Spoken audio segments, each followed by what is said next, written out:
is the Hub on Hollywood. I'm James. I'm Jamie. And we love movies. And we got a bunch of fun ones to talk about today, James, and casting calls and so much. Another jam-packed episode. Another jam-packed episode of the Hub on Hollywood, your source for, all of that entertainment and casting and New England stuff. Yeah. So first off the bat, we've got the first trailer is out for a phenomenal movie that I cannot wait for. It's called Don't Look Up. It was filmed in and around... Right here in Boston. Yeah, in and around Boston and a bunch of the neighboring towns. So very excited to get the first look at this one, starring Leonardo DiCaprio, Jennifer Lawrence, Meryl Streep. Oh my goodness, I was so excited when they were... Jonah Hill looks great in this movie. The trailer, so we'll go over the trailer. We'll get in. We'll get into that and talk about some of this behind-the-scenes stuff because I actually saw the movie filming in the financial district in Boston, and so we'll talk about that. Also, we are reviewing Cinderella as well as Shang-Chi, the two latest movies. Camila Cabello is in Cinderella, so we'll look at that. I've heard mixed things, and I'm interested to hear what you think about it as well. I will speak truth. I will speak my truth. We will speak truth to power. As we mentioned, casting calls and what we're watching, but what you're watching is us right now on the Hub on Hollywood. Thank you so much for joining us. Really quick, if you didn't catch our 100th episode, our last episode, check it out. It's quite a doozy, filled with a lot of fun stuff. So much fun. Yeah, Link below. We went down to Fan Expo Boston, talked to celebrities, talked to cosplayers. I had a blast, and so I think you'll have a blast also if you watch that. But while you are watching that and this episode, please hit subscribe. Please like us. Please give us a share. You can also listen to us on any of the major podcasting streaming services like iHeartRadio, Spotify, Apple Podcasts, wherever you get your podcasts. We are there. But thank you so much for tuning in. Let's just jump right into this first trailer because this one came out a couple days ago, but it's still fresh in my mind, and it gives me a lot of hope for how good this trailer is, because at face value, you look at the idea of this movie kind of looking at, these scientists, these smart men and women who are trying to warn America and the president of this impending doom. But the presidents and all these other higher up officials do not heed the warnings. They do not believe in this threat. But if you're ready, let's take a look at it in 3, 2, and 1.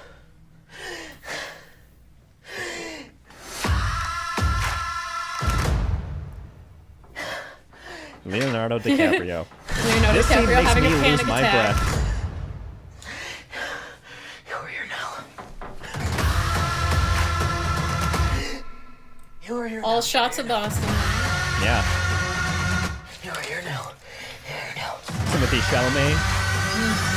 Your breathing is stressing me out. This will affect the entire planet. I know, but it's like so Jonah Hill looks stressful. great in this movie, I think. Meryl Streep is the president. Can I get that one more ice water? Yeah, Ariana Grande. Grande. Glasses of white wine, and I don't need the judgy face. There's a comet headed directly towards Earth. Do you know how many the world is very ending meetings cool. we've had over the last 2 years? Drought, famine, hole in the ozone is so I think that is boring. Ron Perlman in this space shuttle.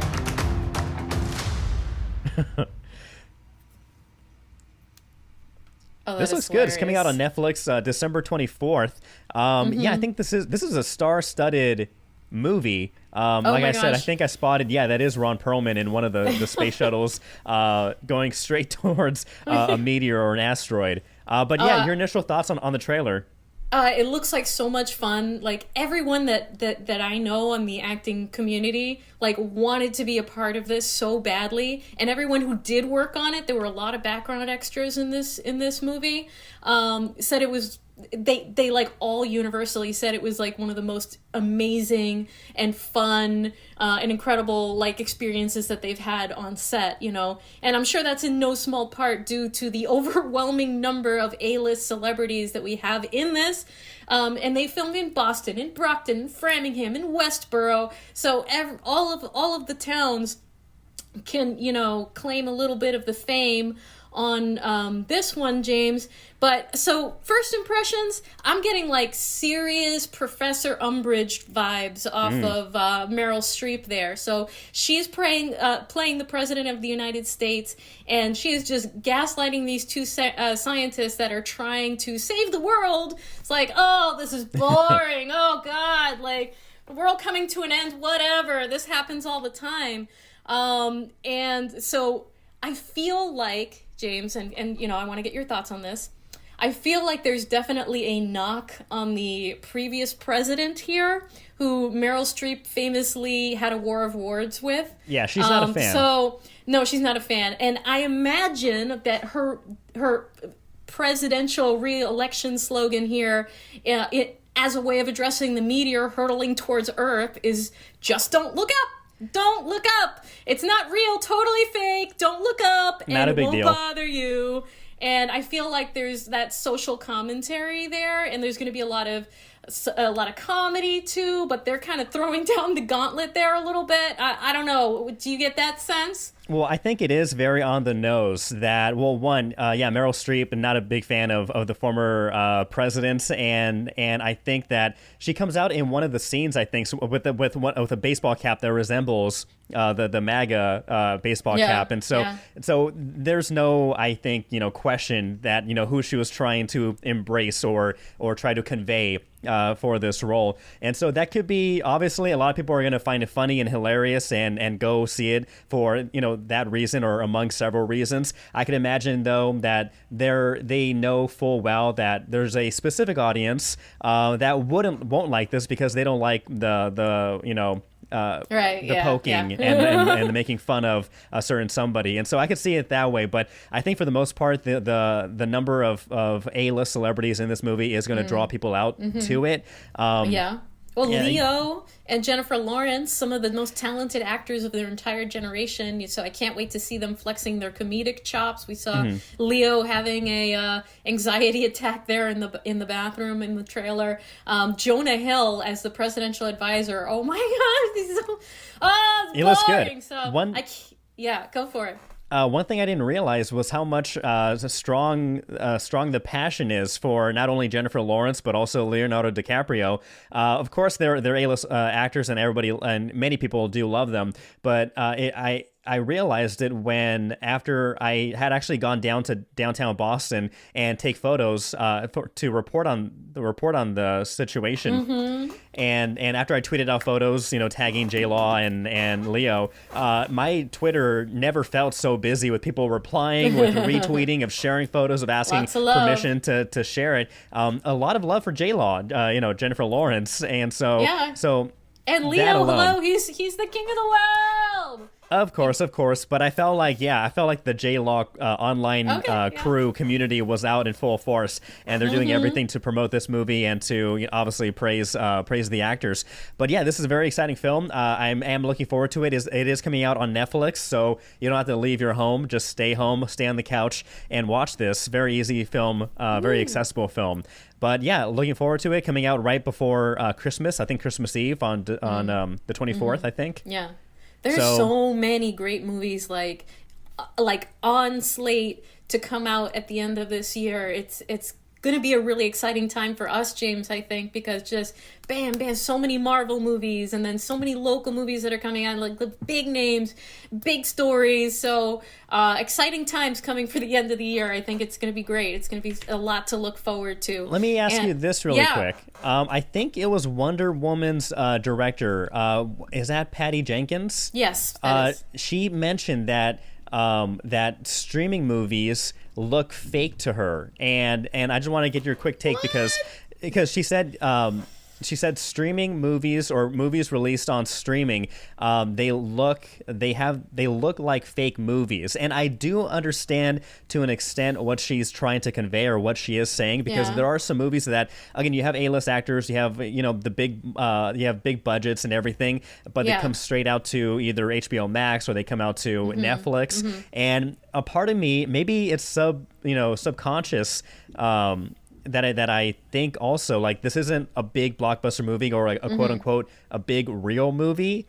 But there are other movies that have come out, like, I don't know, like Godzilla versus King Kong, where you could tell, like, there's a lot of weight to this. And what do you think? So I'm not a fan of gatekeeping in any way, and not that that's necessarily what she's doing. She's just kind of expressing how it feels to her, and I could understand that because a lot of these movies are really great. Like, this one is going to be amazing, but you're not going to get the opportunity to have that in theater, big screen, surround sound experience. So watching it at home it's not the same feel. It's not the same experience. But that doesn't mean that it's any less of a real movie. It's just you're not getting the real cinematic experience. So I understand what she's trying to say with what she's trying to say there. I would prefer to see most every movie, on the big screen.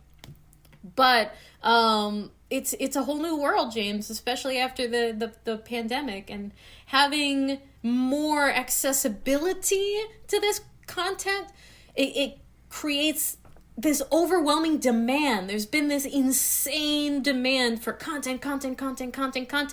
And that is great for the industry because more creators, more projects, more money, more, that's more for everyone on the back end who are the creators of content.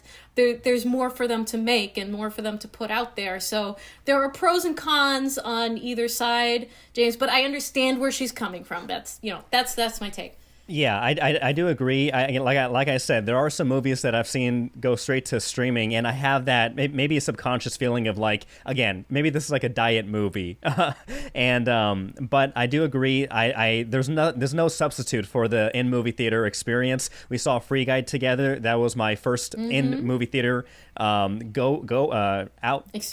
going. What am I trying to say? It's my first time going out to the movies in over a year. Do you mean outing? Outing, exactly. That pesky word. And I as soon as the first explosion started occurring, I felt the rocking and the vibration in the seats, and I realized how much I missed that. And then I watched Shang-Chi just a week ago, and the same thing. Just seeing not only a Marvel movie on the big screen, but seeing a movie on the big screen and the action and you could feel it and it gets your blood pumping a little bit more. So I do understand that, but yeah, we are in a different new world, new times, and again with the streaming services throwing a wrench into everything. There are pros and cons to it. So what do you guys think? Do you think they're diet movies? Do you think that it's awful? Everything should be in the theater, or it's great? So I'd like to know what the people watching, listening to us think about that also. Well, I want to hear... Comment down below. Yeah, comment down below. But I want to hear what you think about this next movie that you're going to review, Cinderella. That now, correct me if I'm wrong, but did this come out straight to streaming, or is it also in theaters? But yeah, what's your take on this movie? Yeah, I think it's just straight to streaming. Camila Cabello, who is a Cuban actress. And so I'm going to tell you, she's formerly of Five... what was her band? The Fifth Harmony. Fifth Harmony, right? That's right. And yeah. she has expanded out. Like, she has got the talent. So we are all very happy for Camila Cabello. Actually, this is on Amazon Prime. Okay. So you can watch it on Amazon Prime. So look, I'm gonna be upfront with you, James. Please. She's one of my people. Okay, and I'm not gonna knock her. I am not going to knock her. She did an amazing job, okay? She carries this movie. Every part that has her in it is just, it's sunshine, and it just makes you feel good, and she really carried it well. And she's a real life Cinderella, okay? She grew up in Havana, and she didn't always have enough food, and she came from very, very humble beginnings, and then her career just exploded, and she was able to leave Cuba and become who she is today, which I commend her on greatly. So she is a real life Cinderella. She is the perfect choice, to embody this movie. Okay. However, I wish that they had better writers.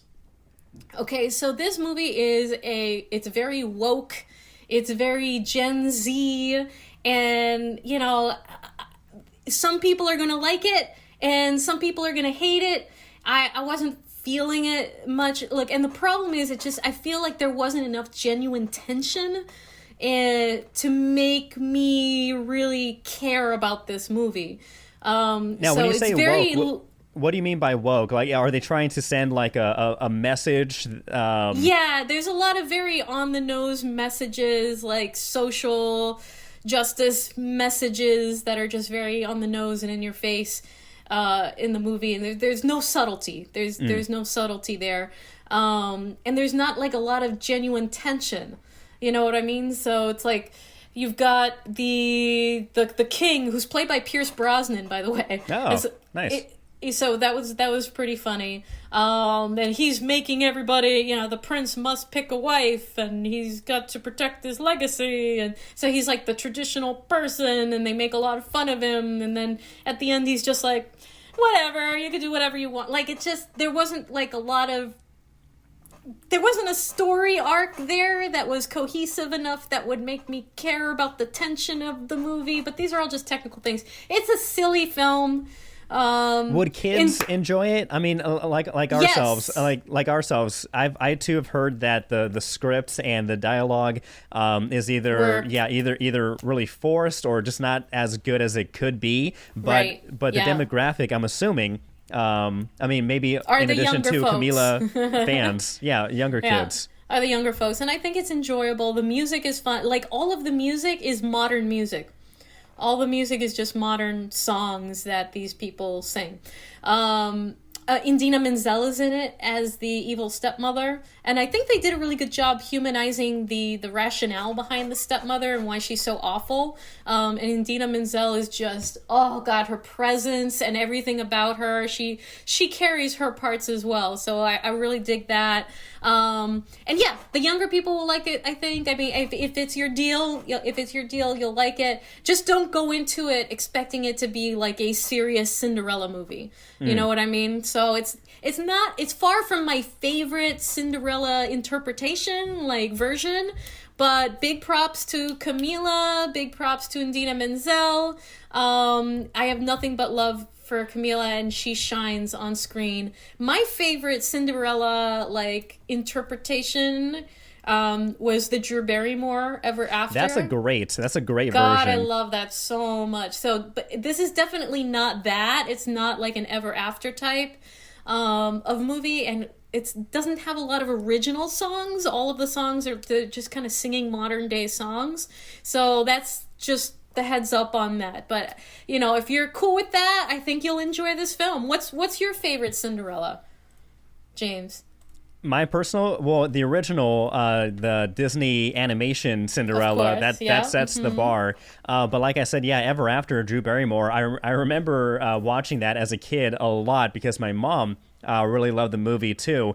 And so we had the VHS, and that was one of the movies that we replayed a lot just because, it is the Cinderella story, but a lot more realistic. And the characters, again, not everybody is like the cliche, oh, she's bad or evil just because she's bad and evil. Like, there are reasons. You see the dynamics of the era, obviously the time back then when it comes to royalty and lords and people that are below them. And plus, it looks beautiful too. It looks very accurate of the time. So I would say the original Cinderella, the animated version, followed by Ever After. But I have heard also the Cinderella remake from several years ago. I heard that's also a really good remake. Disney's been making live action. The Lion King, Jungle Book, and during that time they also made a Cinderella, which I haven't seen that one, but I have heard that that's a good interpretation of it as well. Yeah. So I think what Ever After did so great too was you had a very independent spirit for that Cinderella character. Yeah. Without it being like on the nose, in your face, like, what about my career? Like, it just the writing in this latest one is just not.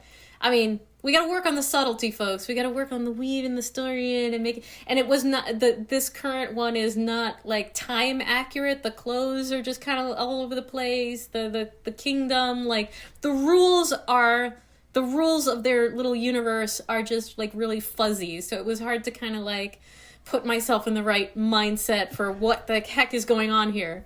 What are your thoughts on James Corden? I've heard James Corden getting a lot of hate online, and there are other reasons why people don't, necessarily love James Corden. But what are your thoughts on his? They're just performance? Haters gonna hate. James Corden is. Oh, he's just a mushy bear. He's so, I love him so much. And he worms his way into every musical. He gets his way into like every single musical. He was in Cats, he was in In the Woods. He makes sure he's there. So on his show, they do in addition to Carpool Karaoke, they do that sidewalk performance, and so they have like it's one of my favorite things. That's one of my favorite things to watch. Yeah, so they did that last week or so. I didn't see that one, but yeah, I saw everyone, obviously retweeting it and talking about that. You know what? James Corden is living his best life. Haters gonna hate. Like, just no. Excellent. Well, do you love or hate Cinderella that just came out on Amazon Prime? Comment down below. What's your favorite rendition of the Cinderella tale as old as time? I highly recommend Ever After Drew Barrymore. Drew Barrymore was perfect in that role because she's very love her so much. A free spirit as well, and that comes across in the film. But let us know.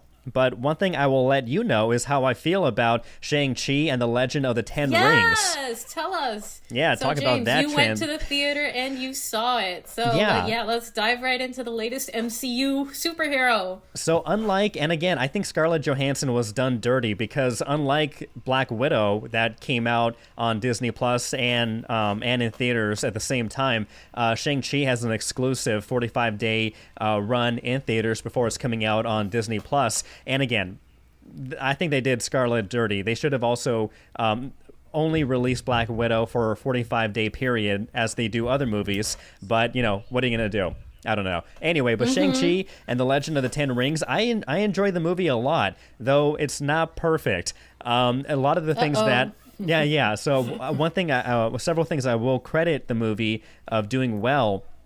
Of course, the fight choreography. We're hearing a lot about the fighting style and the style and the look of this film. Really, really well done. The character building, they do a very good job in making you invested in the story as well as invested in what it really is the heart of the film, and that's the family. Shang-Chi, his sister, his mom, and his father. You understand from the trailers that he's going to be going toe-to-toe with his father, but again, like I said with the previous film, is that this isn't just a cliche bad guy who is trying to be bad. You sympathize very much so with the villain of this film. Okay. You sympathize with what they've gone through and his reasoning for doing what he wants to do. The comedic relief, Awkwafina, very funny, very good placement, very good casting for the role. Though she is the main comedic relief.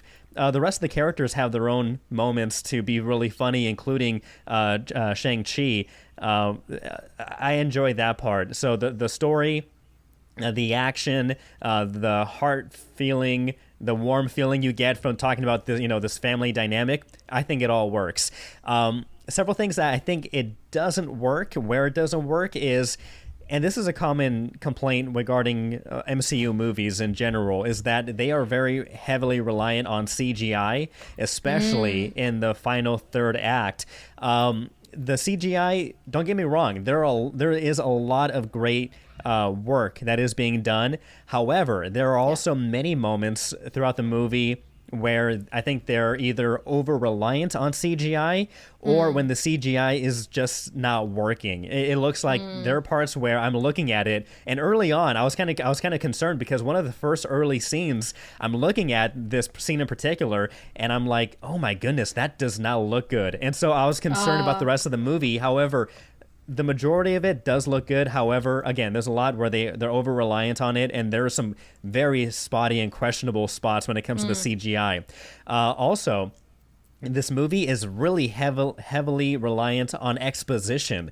There are too many flashbacks, I think, maybe one or too many flashbacks, and it seems like even though the movie has really good pacing, it's just you're being, they are regurgitating like this information on you, and so it's throughout the movie. I thought they could have cut back on that a little bit. Other than that, I think it is again, like I said, I recommend watching the movie. I recommend watching it in theaters because at the end of the day, it is a really good story, really good characters. The character building is really great. Simu Liu, who plays Chang Li, I keep saying Shang-Chi. Shang-Chi. It's okay. I apologize. I'm trying. But he does a fantastic job. He really makes the whole movie work, and I am really excited to see him popping up in future movies, either his solos or, again, with the rest of the MCU. But I like it. I recommend watching it. Though it's not a perfect film, it is a fun, enjoyable one. Okay, so you answered some of my questions because I was going to ask you how it fits in with the MCU, and I guess my only observation there is that this is pretty late in the game to be introducing new superheroes. So I feel like maybe they felt like they had to like really rush in and show how it fits into all of the rest of the universe. We're going into phase 4, and so we are being introduced to new characters because from my understanding, and Mark Ruffalo said this during an interview, is that it seems like Bruce Banner is going to be leading the kind of being the leader in the next phase because again we've lost Tony Stark, we've lost Captain America. And so we're going to see other characters like Captain Marvel step up into like a leadership role. We're seeing Bruce Banner step up into a leadership role. Of course, we have Doctor Strange being one of the higher up level, figureheads of the MCU at this point. And so, we have Shang-Chi. Being introduced. Yeah, that one. And again, so those are small gripes. Of course, they're going to keep building into the MCU, building into Phase 4, and continuing these movies for another 20, 30 years. Awesome. But I did enjoy the movie. Again, though not perfect, I do recommend it. All right. I can't wait to go see it. And speaking about how everything fits into everything else, didn't Benedict Cumberbatch have some interesting things to say lately about this upcoming Spider-Man movie? Yeah, that's right. So he says, again, everybody's the Spider-Man trailer just dropped a few weeks ago, which we did do a reaction to. So check that video out also. Too. But so everybody's talking about, what's going to happen, who are we going to see? Doctor Strange, Benedict Cumberbatch, he was interviewed during a podcast where he said that this movie, Spider-Man No Way Home, is going to cause or create debates among the hardcore fans. But he does say that this movie is daring. Yeah. There's a brilliant concept to this movie. It's a lot of fun. And so I am curious. Again, there are many debatable points when it comes to the MCU, but the fact that he's saying that this movie, not only is it daring and brilliant, but it's going to be, it could be somewhat controversial and create debate. How could it not? But well, we were talking about the trailer. We were talking about how it just didn't seem like that would in character for Doctor Strange, and there could be something bigger more and crazier and weirder, more at play here. And I think that is going to play into why this is so ambitious and crazy and insane. And so, look, like I've said before, my only concern is that it's too much. Like, I feel like just Tom Holland's Spider-Man and the story of his friends and his story alone is enough. Yeah. Without it having to be, something webbed that explains together with all this other stuff. Oh my gosh. Yeah.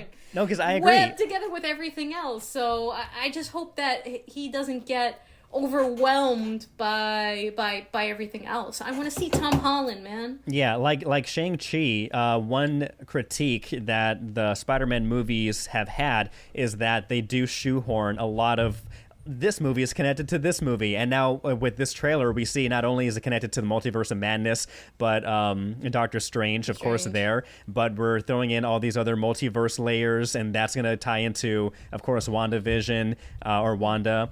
and every Loki. Spider-Man that ever existed, every Spider-Man that was ever made. I want to see, like a solo Spider-Man movie where, again, I was hoping that this would be Spider-Man on the run kind of concept after he gets outed by Mysterio. But again, so far, the MCU hasn't really dropped the ball. And so, they've had bumps in the road. But I think for the most part, at this point, it is a well-oiled machine. They do know what fans react to, what they like, what they want, what they don't want. And again, that could be a problem. Again, just because it is a well-oiled machine, you run into this rut. We've seen this again. Oh, this is another origin story. Okay, we see the beats and we see how it's connected. Yeah. So again, a lot of pros, a lot of cons. So far, MCU hasn't done me terribly wrong, or wrong at all, really. And so again, going in cautiously optimistic, as I have been with previous films, but. Yeah, that's where we stand. Let us know where you stand. But where you could be standing soon is on a film set. Yes! Oh my gosh! Calm down now. Your wires are right. Oh God! I'm very excited. Yes, and there's so many great projects going on right now. Hang on, just making sure my kids are not killing themselves. Okay. There's so many great projects going on right now. James, let's get right into started the casting here. calls. Let's get right into casting calls here in the local New England region. Why don't you kick it off? Yeah, let's look at Slate Casting. Slate Casting, they are looking for extra work for an indie horror film. This is filming in Concord, Massachusetts. This is a SAG union gig. So if you should check your availability for this film. They're looking for adults 30 to 80 years old.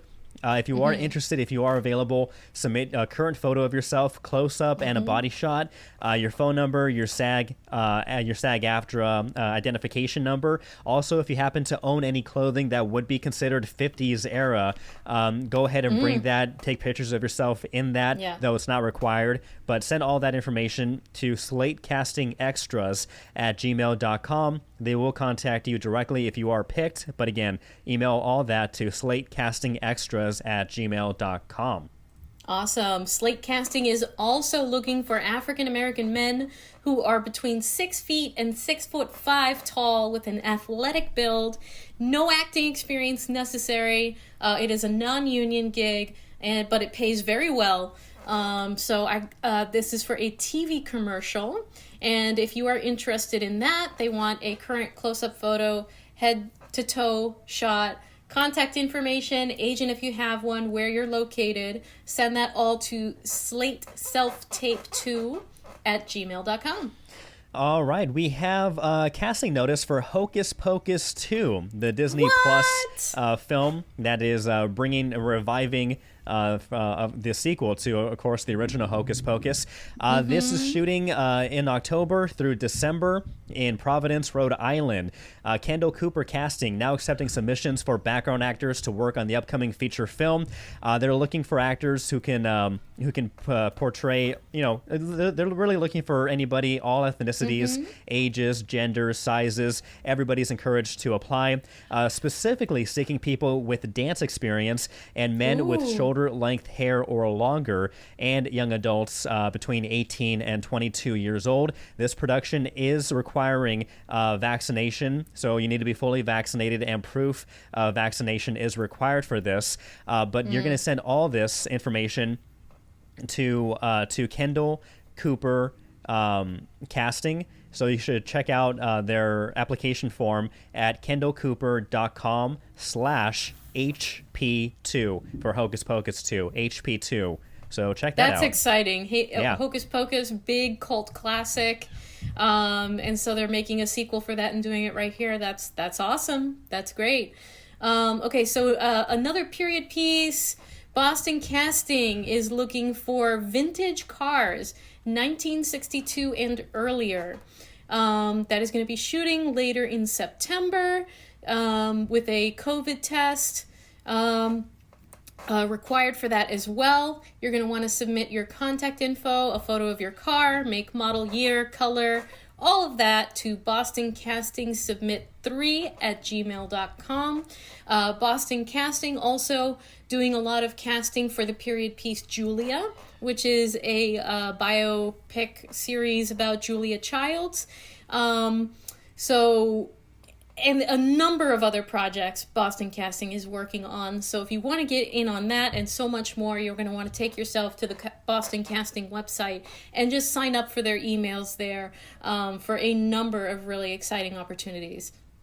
All right, and my last casting call is coming from Slate Casting once again. They're looking for Rhode Island residents.